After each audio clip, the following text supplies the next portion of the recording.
They've just stopped that motorcycle rider across the road. There's a small child between the parents. The driver already handed over his license. This would typically be ticketed as excess passenger, and then they would usually assist the mother and child in riding alternative transport, like a jeepney or a taxi, something like that.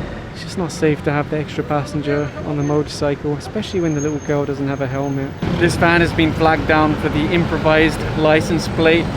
There was a time that colorum vans pretended to be UV Express, and now UV Express pretend to be colorum vans by hiding their markings. It's incredible, really incredible.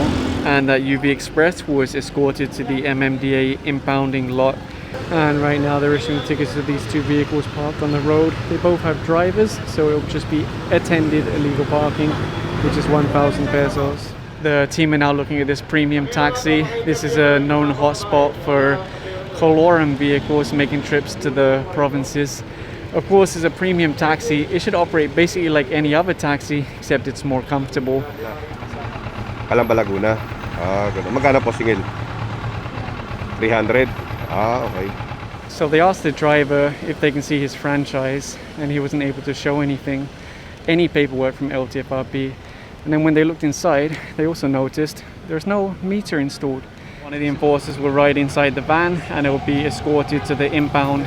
The operator does have an opportunity to contest the apprehension, and in fact many of these enforcers have been in hearings the last few days, and you'll see that van was just dropped off in the MMDA impounding area now. The MMDA have apprehended what they believe to be a colorum van.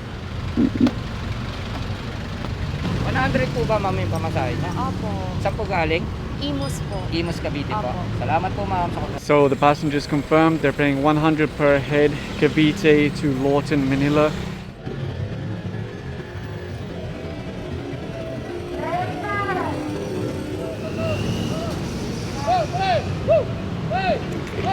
Some enforcers tried to stop that motorcycle rider further along the road. He didn't stop, so the big bike just chased after him, riding without helmet. So they caught up with that rider, brought him back. Turns out he does have a helmet, just wasn't wearing it. So they're writing up the ticket now. That's 1,500 riding without motorcycle helmet. And this motorcycle rider has been apprehended for driving in slippers. He's telling them that he just came from nearby. But as soon as you go on the road, it's really required to wear shoes. So they'll issue a ticket, then send him on his way. And there's one more motorcycle rider here. Unfortunately, he's riding without a helmet. That's quite an expensive penalty. But they'll issue the ticket and then advise him to push the motorcycle instead of riding it. And looks like they're stopping that rider there. Obviously, you can see he's driving in slippers, which is a dress code violation of 500 pesos.